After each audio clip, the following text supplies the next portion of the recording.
Good morning student, my name is Sumit Sharma और आज हम पढ़ने जा रहे हैं अपने सोशल स्टडी के लेसन 27 जिसका नाम है आवर लाइफ एंड इन्वायरमेंट यानी हमारा जीवन और पर्यावरण। आज के इस लेक्चर में हम जानेंगे the effect of agriculture and cattle rearing on environment यानी कृषि और पशुपालन का पर्यावरण पर क्या प्रभाव पड़ता है। मेजर कंपोनेंट ऑफ इंडस्ट्रीज यानी उद्योगों के प्रमुख अवयव कौन कौन से हैं। टाइप्स ऑफ इंडस्ट्रियल वेस्ट उद्योगों से निकलने वाले प्रमुख अपशिष्ट कौन कौन से हैं। Way to administer industrial waste यानी औद्योगिक अपशिष्ट के प्रबंध की विधियाँ कौन कौन सी हैं। इको फ्रेंडली टेक्नोलॉजी पर्यावरण सहयोगी प्रौद्योगिकी क्या है। Major important national and regional environment issue प्रमुख राष्ट्रीय और क्षेत्रीय पर्यावरणीय मुद्दे कौन कौन से हैं। तो लेट्स बिगिन। अनादिकाल से मानव और प्रकृति का गहरा संबंध रहा है। प्रारंभ में मानव की आवश्यकताएं सीमित थी, अतः वह प्रकृति द्वारा दी गई विरासतों जल, भूमि, वायु, पौधे आदि का उचित प्रयोग करता था। औद्योगिक विकास एवं मानव जीवन शैली में बदलाव के कारण मानव ने प्रकृति का अंधाधुंध दोहन शुरू कर दिया, जिसके कारण पर्यावरण में असंतुलन पैदा हो गया। इस असंतुलन के कारण मानव जीवन ही नहीं बल्कि समस्त जीवन संकट में है। मनुष्य अपनी आवश्यकताओं को सीमित करके विकास के उचित तरीके अपनाकर पर्यावरण असंतुलन यानी एनवायरनमेंट इम्बैलेंस एवं प्रदूषण यानी पॉल्यूशन को कम कर सकता है।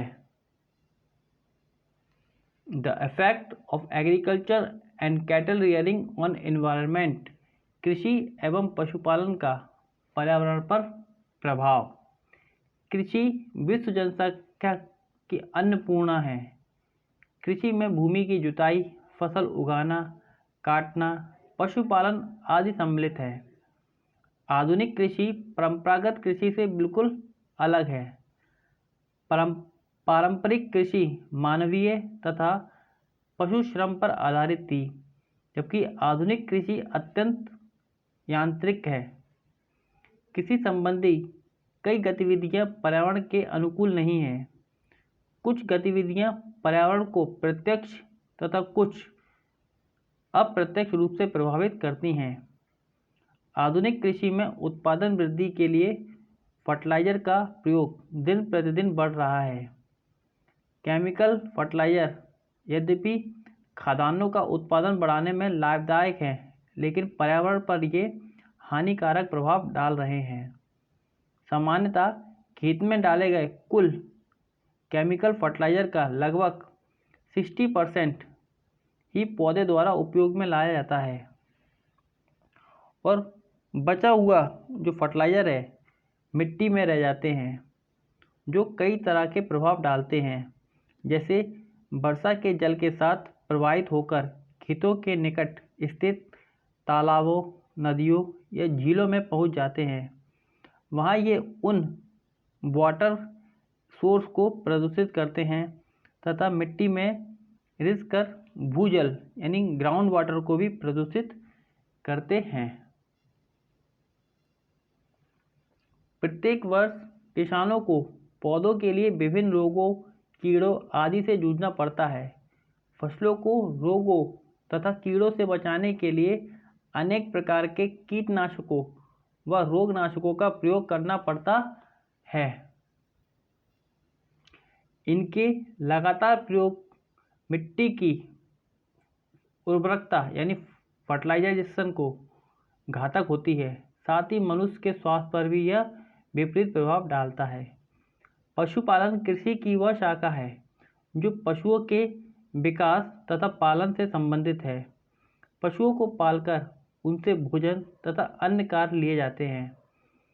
पशुधन से प्राप्त उत्पादों का व्यावसायिक स्तर पर उपयोग करने के लिए नवीनतम तकनीक प्रयुक्त हो रही हैं।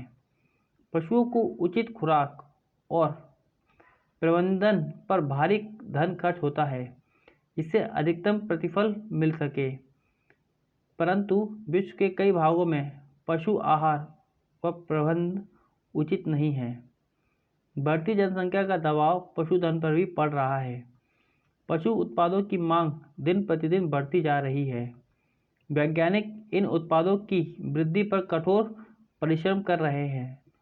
उन्होंने पशुओं पर गहन शोध किया है। वे कई क्षेत्र में सफल भी हुए हैं, जैसे अधिक ऊन के लिए उन्नत किस्म की भेड़ों का पालन, क्लोन निर्माण कर पशुओं का कृत्रिम प्रजनन। नवीनतम शोध में यानी रिसर्च में उच्च अर्थ लाभ वाली नस्लों को प्रोत्साहित किया जा रहा है। इससे जैविक विविधता प्रभावित हो रही है। नेक्स्ट है इंडस्ट्री यानी कि उद्योग। उद्योग यानी इंडस्ट्री का संबंध किसी क्षेत्र में वस्तुओं के उत्पादन यानी प्रोडक्शन ऑफ गुड्स तथा सेवा सर्विस से है। टेक्नोलॉजी तथा नेचुरल रिसोर्स मिलकर वस्तुओं का उत्पादन करते हैं। वस्तुओं का उत्पादन तो पहले भी होता था, परंतु अधिक मात्रा में उत्पादन औद्योगिक क्रांति यानी इंडस्ट्रियल रेवोल्यूशन के बाद प्रारंभ हुआ।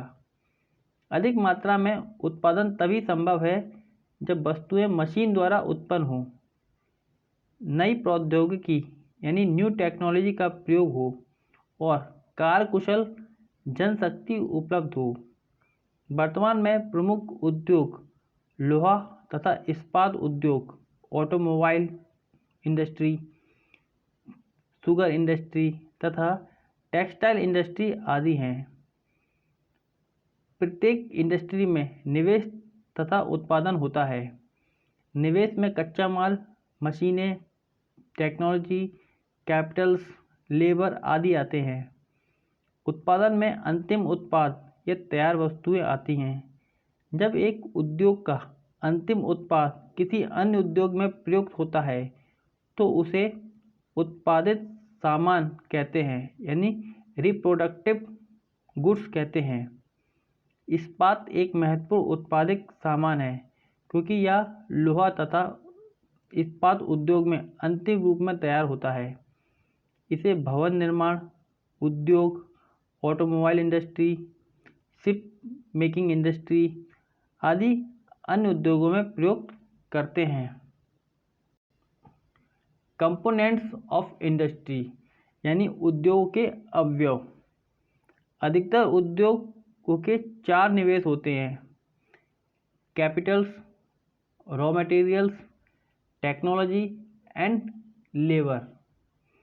अर्थात पूंजी, कच्चा माल, प्रौद्योगिकी और श्रम। सबसे पहले देखते हैं हम कैपिटल यानी कि पूंजी के बारे में। प्रत्येक उद्योग को 2 प्रकार की पूंजी की आवश्यकता होती है: भौतिक पूंजी संसाधन तथा आर्थिक पूंजी। भौतिक पूंजी यानी physical capital is building, machine etc. And finance capital is obtain और बोरो फ्रॉम बैंक और अदर इंस्टीट्यूशन। और जो वित्तीय पूंजी है वो किसी बैंक या दूसरे संस्थानों से उधार लेकर प्राप्त की जाती है। नेक्स्ट है रॉ मटेरियल्स यानी कच्चा माल। Most of the industry rely on raw material provided by natural resource यानी अधिकतर जो उद्योग हैं वो प्राकृतिक संसाधनों पर कच्चे माल के रूप में निर्भर हैं। दीज नेचुरल रिसोर्स में बी रिन्यूएबल और नॉन रिन्यूएबल। ये जो प्राकृतिक संसाधन हैं वो रिन्यूएबल यानी उनको दोबारा उपयोग किया जा सकता है और नॉन रिन्यूएबल यानी एक बार उपयोग होने के बाद उन्हें दोबारा यूज नहीं किया जा सकता होते हैं। नेक्स्ट है technology. Today the technological advancement have led to tremendous industrial growth यानी वर्तमान में टेक्नोलॉजी के विकास से अत्यधिक औद्योगिक निर्माण हुआ है। Innovation in the field of technology can transform the culture of the society. पुनः चक्रित प्रौद्योगिकी के क्षेत्र में नवीनता समाज व संस्कृति को बदल सकती है। नेक्स्ट है लेबर यानी कि श्रम। Labours refer to workforce. श्रम का संबंध कार्मिक शक्ति से है। Labours union are form who negotiate their wages and work with the owner. श्रमिकों के समूह बनाए जाते हैं जो अपने अपने कार्य को मालिक के साथ निर्धारित करते हैं।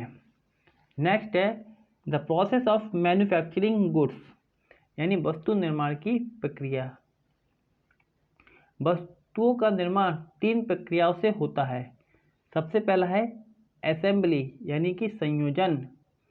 विभिन्न भागों को जोड़कर अंतिम उत्पाद तैयार करना संयोजन है।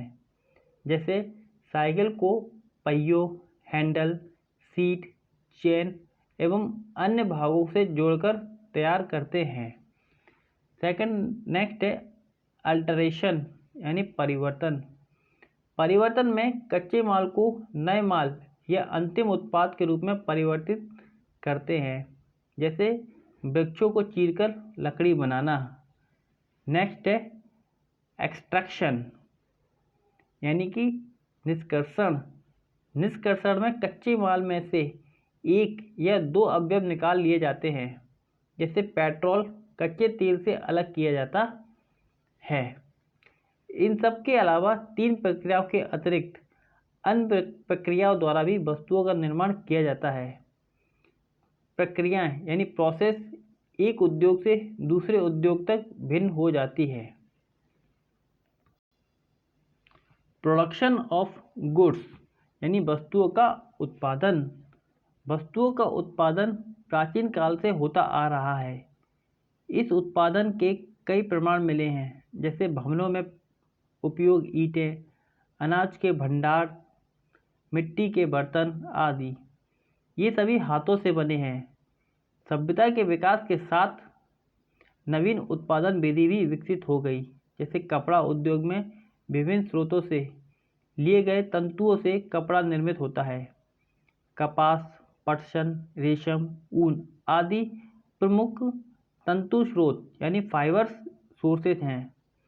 नायलॉन तथा पॉलिएस्टर जैसी विशेष कृत्रिम सामग्री यानी आर्टिफिशियल स्टफ का भी उपयोग तंतु स्रोत के रूप में किया जाता है। विभिन्न स्रोतों से प्राप्त तंतुओं को सीधा करके पतले धागे बनाए जाते हैं। इन्हें कताई द्वारा ऐंठा जाता है जिससे धागा व कपड़ा सुदृढ़ यानी मजबूत बनता है। ऐंठे हुए तंतु को सूत कहते हैं जिसे बुनकर कपड़ा तैयार किया जाता है। नेक्स्ट है प्लानिंग एंड मैनेजमेंट यानी योजना तथा प्रबंधन। प्रत्येक स्तर पर योजना तथा प्रबंधन की आवश्यकता होती है। जैसे राष्ट्रीय स्तर पर सरकार की भूमिका मुख्य होती है और व्यक्तिगत स्तर पर प्रबंधन बोर्ड की भूमिका महत्वपूर्ण होती है। राष्ट्रीय स्तर पर सरकार किसी क्षेत्र में त्वरित इंडस्ट्रियलाइजेशन के लिए कर प्रणाली में छूट की नीति अपना सकती है। इंडिविजुअल लेवल पर मैनेजमेंट बोर्ड बाजार की टेंडेंसी और कॉम्पिटिटिवनेस के अनुसार योजना अपनाता है। प्रबंधन बोर्ड सकल उत्पादन प्रक्रिया का निरीक्षण एवं पर्यवेक्षण करता है। साथ ही उद्योग के विभिन्न उपखंडों में समन्वय का कार्य भी करता है। मानव संसाधन प्रबंधक कुशल श्रमिकों की व्यवस्था करता है। उत्पादन प्रबंधक उत्पादन देखते हैं। मार्केटिंग प्रबंधक बाजार में उत्पादन के विक्रय की संबंधी योजना बनाते हैं। तो आज का हमारा ये लेक्चर यहीं पे समाप्त होता है। आगे के पार्ट को हम इसी के नेक्स्ट लेक्चर में हम देखेंगे। तब तक के लिए good bye, God bless you.